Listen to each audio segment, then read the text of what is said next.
வாழக்கூடிய ஒரு 15 லட்சம் பேர் இருக்கிறார்கள். அதாவது நம்மளுடைய டிரைபல்ஸ் நரிக்குறவுகள் உட்பட சேர்த்ததுக்கு அப்புறம் அவங்க ஒரு 4 லட்சம் சொன்னதுனால நாங்க இப்போ 14 லட்சம் 15 லட்சம் இருக்கிறோம் சொல்றோம். அதை உறுதிப்படுத்த வேண்டியது அரசோட கடமை. ஆனால் நாங்க இப்போ ஒரு கூட்டமைப்பாக நாங்கள் எல்லாம் ஒருங்கிணைத்திருக்கிறோம்.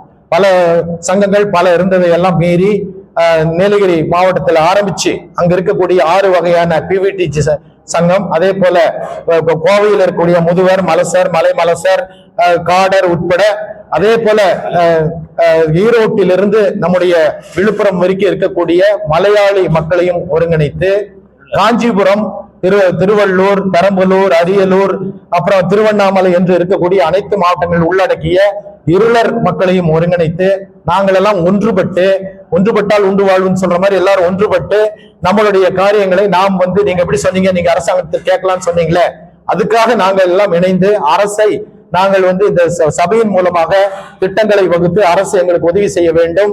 இந்த ட்ரைபல் கவுன்சில் என்று பழங்குடி தமிழ்நாடு ட்ரைபல் கவுன்சில் என்று ஒன்று அமைத்திருக்கிறோம். இதன் மூலமாக நாங்கள் அரசியலுடைய அதிகார பகிர்வு, அதே போல அரசினுடைய திட்டங்கள் அனைத்து மக்களுக்கு செல்வதற்காகவும், அதே போல கல்வி, பொருளாதாரம், என்டர்பிரினர்ஷிப்ல இந்த மக்கள் வளர்ச்சி அடைவதற்காகவும் இந்த சங்கத்தை நாங்கள் ஏற்படுத்தி இருக்கிறோம்.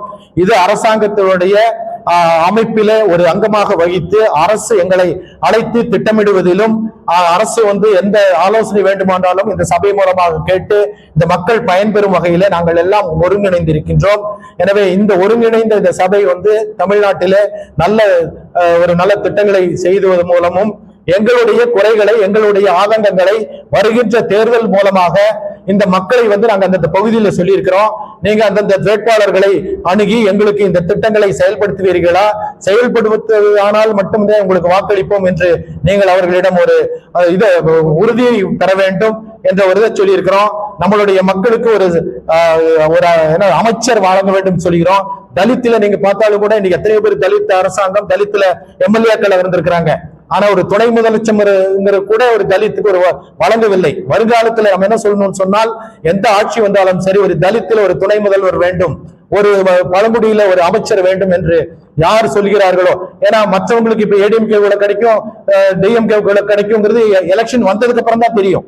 ஆனால் இப்பவே நாங்க சொல்லுவோம் எத்தனை பேர் எஸ்சி எஸ்டி எம்எல்ஏ ஆவாங்கிறது. 100க்கு 18 பேர், 200க்கு 36 பேரு. நாங்க 70 தொகுதியில 10,000 ஓட்டை நிர்ணயிக்கக்கூடிய நாங்கள் சமுதாயமாக இருக்கிறோம். 15 லட்சம் பேர், 7.5 லட்சம் பேர், 8 லட்சம் பேர் 80 தொகுதியில 21 மாவட்டத்துல ஒரு 10,000 ஓட்டை நிர்ணயிக்கக்கூடியவர்களா இருக்கிறோம். நாங்க எல்லாரும் ஒரே பக்கம் போயிட்டா அந்த கட்சி ஆட்சி பெறும், வெற்றி பெறும். அதனால எங்களுடைய கோரிக்கையை இந்த அரசாங்கங்கள் யார் வந்தாலும் சரி, எந்த கட்சி ஆனாலும் சரி, நாங்கள் எல்லாம் அரசாங்க கட்சியாக வாழ்ந்து வருகிறோம். அதனால எங்களுக்கான இதையெல்லாம் குறிப்பிட்டு அரசு எங்களுக்கு ஒரு நல்ல பார்வையில அரசியல் கட்சிகளும் எடுக்க வேண்டும் என்று இந்த நேரத்தில் கேட்டுக்கொள்கிறேன்.